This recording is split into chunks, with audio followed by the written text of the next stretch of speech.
Coach, can you first give an update on Carmelo, how his groin was doing? And secondly, can you talk about the way you guys held him to 28 points in that second half? Well, I mean, I haven't had a chance to even go back. I know he was in the training room, so I got to wait and see when I go back, see where he is in terms of his. He told me he tweaked it, so how severe it is, I have no idea. But, the second half was tremendous defensively. It was an ugly game, I mean, we just kept grinding and getting defensive stops. We went that one stretch, I think, in the fourth quarter where it was just back and forth where neither team could make a shot. And then JR hits a big three, and the rook hits a big three that really gave us the cushion to get over the hump. Coach, it was solid defense in the second half, but even doing those defensive lapses, you seem very animated in addressing the plays. With Carmelo's status being, rather with Amar'e's status being uncertain, is there greater emphasis on defense? Well, it's got to be right now. I mean, you're talking about 17, 18 points that's missing when we look at Amar'e and 8 rebounds. So, guys that are coming in off the bench, they got to step up and make up the difference. We only scored 88 points tonight, I believe. And we had great looks. JR couldn't throw it in the ocean, but he makes the big three coming down the home stretch. So offensively, I'm not really worried about it. I think, God, the system's in place. If we can just continue to be unselfish offensively, we'll make shots. But defensively, we gotta be there every night, the rest of the way out. I thought tonight they answered the bell big time.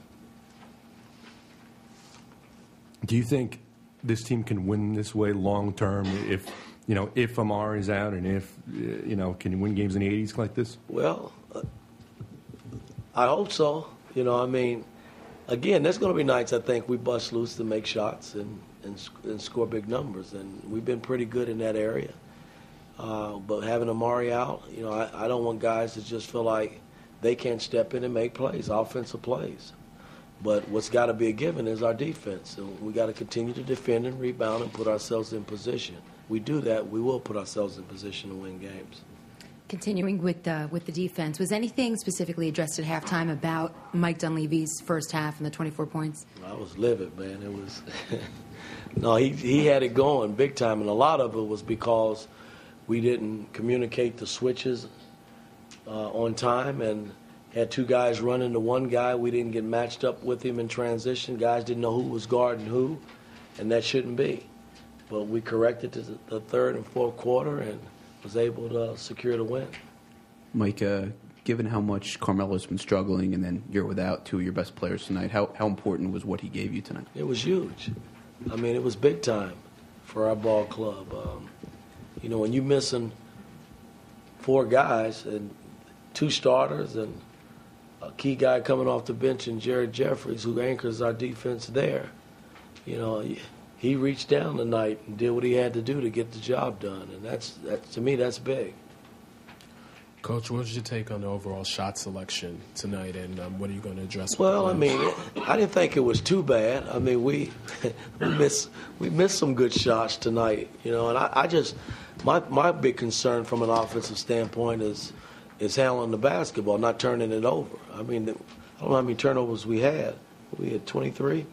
It's too many. That's 23 opportunities. We don't get a chance to score the ball. And somehow that's got to be cut down to about 10 to 12. I can live with that. But as of late, we just throwing the ball all over the gym, and that's something that's got to get, be corrected for us to be efficient offensively. Coach, what changed with the offensive rebounding in the second half? I believe you only had 1 in the first half. Well, again, shots were coming everywhere, and we had guys in position. Tyson kept the ball alive so many times. It gave us opportunities, and we still couldn't make shots. But, the fact that he's in there hustling and playing with big-time energy, giving us that opportunity, I'll take it all day long, which was huge, again, for us tonight. Coach, not to single out any – over here to your right – not to single out any single player, but how much of a burden going down offensively, even if you are going to play games in the 80s, is it on Carmelo, given how capable he is of having big offensive nights? Well, I mean, he's going to have to still do his part, but and knowing that, other teams will probably try to double him more and take the ball out of his hands. But I feel comfortable in guys around him making shots. Tonight we just didn't make them. JR had great looks. He just didn't knock them down. But he hit the big one that we needed to secure our lead. All right, thanks, Coach.